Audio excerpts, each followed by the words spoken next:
अस्सलाम वालेकुम, मैं हूं अमर रज़ाक। आप देख रहे हैं हमारे YouTube channel sports life. I hope आप लोग ठीक होंगे, फिटफाट होंगे, खैरियत से होंगे। आज की इस वीडियो में हम लोग बात करने वाले हैं शोएब अख्तर के हवाले से कि शोएब अख्तर का इंटरव्यू हो और उसमें कोई कंट्रोवर्सी खड़ी ना हो, ऐसा हो ही नहीं सकता। अब शोएब अख्तर ने एक नई कंट्रोवर्सी छेड़ दी है। बाबर आजम के हवाले से उन्होंने एक बड़ा बयान जारी किया है। इंटरव्यू के अंदर उनका यह कहना था कि बाबर आजम एक ब्रांड नहीं है, बाबर आजम बिल्कुल ब्रांड नहीं है। सिर्फ पाकिस्तान के अंदर 3 ही ब्रांड है, जिसमें शोएब अख्तर और वसीम अकरम और साथ साथ उन्होंने शाहिद खान अफरीदी का नाम लिया। ये क्या स्टोरी है, क्यों उनका ये कहना था कि बाबर आजम ब्रांड नहीं है, उस पर हम लोग बात करेंगे। और उसके साथ साथ हम लोग बात करेंगे कि उनका ये कहना था कि मुझ पर अब सिर्फ मेरी जिंदगी के अंदर एक कर्ज रह गया, उस कर्ज को उतारना बाकी है, उसके अलावा मेरी जिंदगी पर और कोई कर्ज नहीं है। वो क्या स्टोरी है, कौन सा कर्ज है, उस पर भी हम लोग बात करेंगे।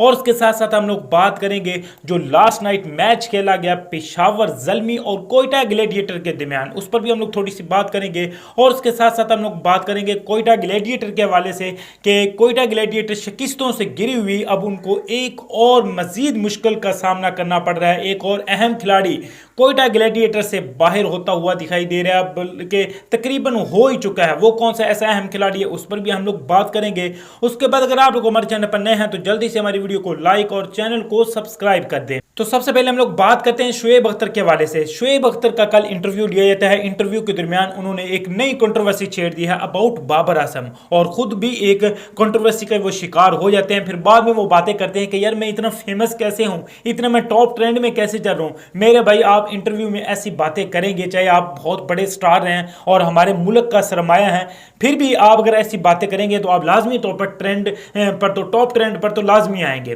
तो सबसे पहले हम लोग बात करते हैं कि बाबर आजम के हवाले से उनका क्या कहना था। बाबर आजम के हवाले से उनका यह कहना था कि बाबर आजम एक ब्रांड नहीं है। पाकिस्तान के अंदर अगर कोई ब्रांड है तो वो सिर्फ और सिर्फ शोएब अख्तर, शाहिद खान अफरीदी और वसीम अकरम, ये 3 साबिक खिलाड़ी, ये तीनों ब्रांड हैं। उसके अलावा पाकिस्तान की क्रिकेट कोई भी ब्रांड जो है वो प्रोड्यूस नहीं कर पाई। अब ब्रांड उन्होंने क्यों कहा खुद को, और उनका क्या कहना था कि बाबर आजम क्यों ब्रांड नहीं है। बाबर आजम के हवाले से उनका यह कहना था कि बाबर आजम को स्पीच तक नहीं आती, इंग्लिश नहीं आती, उनकी कम्युनिकेशन कमजोर है, जिसकी वजह से वो ब्रांड नहीं है। अब ये थोड़ी हो सकता है। अब देखें कि रोनाल्डो को इंग्लिश आती है, वो भी थोड़ी बहुत उन्होंने बाद में सीखी है। रोनाल्डो इस टाइम इंस्टाग्राम के सबसे ज्यादा फॉलोअर रखने वाले वो सबसे बड़े स्टार हैं, पूरी दुनिया में सबसे बड़े स्टार हैं, उनको भी इंग्लिश नहीं आती। लियोनेल मेसी की बात कीजिए, उनको तो बिल्कुल भी नहीं आती। रोनाल्डो को तो फिर भी थोड़ी बहुत आती है, उन्होंने साइड से सीखी है। अब मेसी जो है उनको बिल्कुल भी इंग्लिश नहीं आती। अब यही नहीं कह सकते कि यार रोनाल्डो को इंग्लिश नहीं आती, उनकी कम्युनिकेशन कमजोर है, तो वो स्टार नहीं है, वो ब्रांड नहीं है। तो जितनी ब्रांड अनाउंसमेंट उन दोनों के पास है, मेरे भाई, आपके पूरे मुल्क की ब्रांड अनाउंसमेंट लगाई जाए ना, तो वो आप नहीं इकट्ठी कर सकते। तो आप ये बात छोड़ दें कि जिस खिलाड़ी को इंग्लिश नहीं आती वो ब्रांड नहीं है। ये बात शोएब अख्तर साहब ने गलत की, चाहे वो हमारे मुल्क के बड़े स्टार हैं, लेकिन जो बात गलत है गलत है।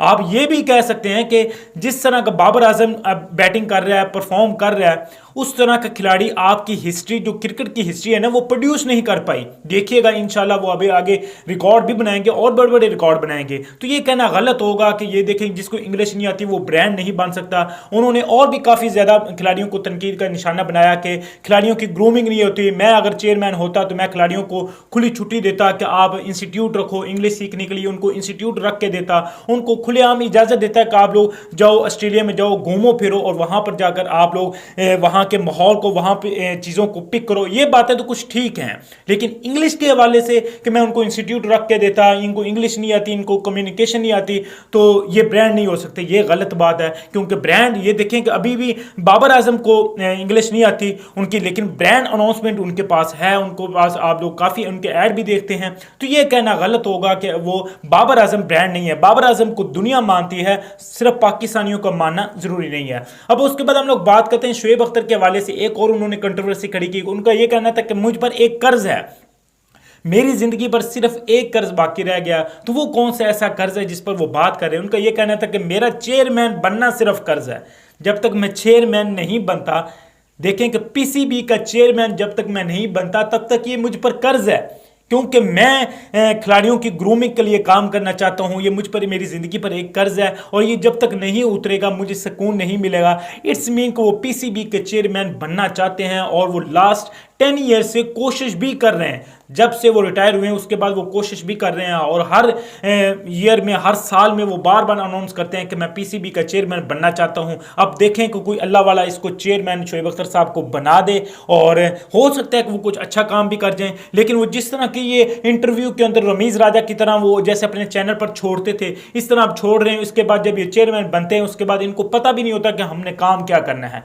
तो लेकिन मैं तो दुआ करता हूं कि कोई ऐसा बंदा है जो इस बंदे को, शोएब अख्तर को, जो हमारे साबिक स्टार हैं और अभी भी स्टार हैं, ये ऐसी बात नहीं है, इनको चेयरमैन बना दें और इनका कर्ज उतार दें और हो सकता है कि ये रमीज राजा से कुछ अच्छा काम करते हैं। उसके बाद हम लोग बात करते हैं पेशावर ज़ल्मी और कोयटा ग्लैडिएटर के दरमियान जो लास्ट नाइट मैच खेला गया। पेशावर ज़ल्मी ने आसानी से उस मैच को जीत लिया। देखें कि कोयटा ग्लैडिएटर की बात की जाए तो कोयटा ग्लैडिएटर का जो स्टार्ट था पावर प्ले के अंदर वो कुछ अच्छा नहीं रहा, तो जिसकी बदौलत देख सकते हैं कि पेशावर ज़ल्मी ने अच्छी बॉलिंग की। दोनों 4 हना हिटिंग करने वाले मार्टिन कैप्टन और जैसन रॉय को उन्होंने रोक कर रखा और जिसकी वजह से ये टारगेट 155 तक रहा और आसानी से पेशावर ज़ल्मी ने इस मैच को जीत लिया। उसके साथ साथ मैं आप लोगों को बताता चलूं कि कोयटा ग्लैडिएटर की मुश्किलात में मजीद इजाफा होता हुआ दिखाई दे रहा है, क्योंकि कोयटा ग्लैडिएटर के अहम खिलाड़ी पीएसएल के 8वें एडिशन से बाहर हो चुके हैं। वो कौन से ऐसे खिलाड़ी हैं उस पर हम थोड़ी सी नजर डाल लेते हैं।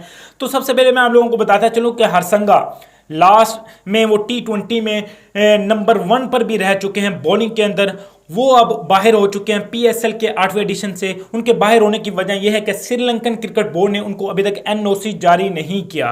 तो ये क्या वजूहात हैं, वो जैसे ही कोई रिपोर्ट आएगी श्रीलंकन क्रिकेट बोर्ड की तरफ से हम आप लोगों को नेक्स्ट इस चैनल पर बताते जाएंगे। लेकिन कोयटा ग्लैडिएटर के लिए अब मजीद मुश्किलात में इजाफा होता हुआ दिखाई दे रहा है, क्योंकि अभी तक उन्होंने पीएसएल के 8वें एडिशन के अंदर सिर्फ एक ही मैच जीता है।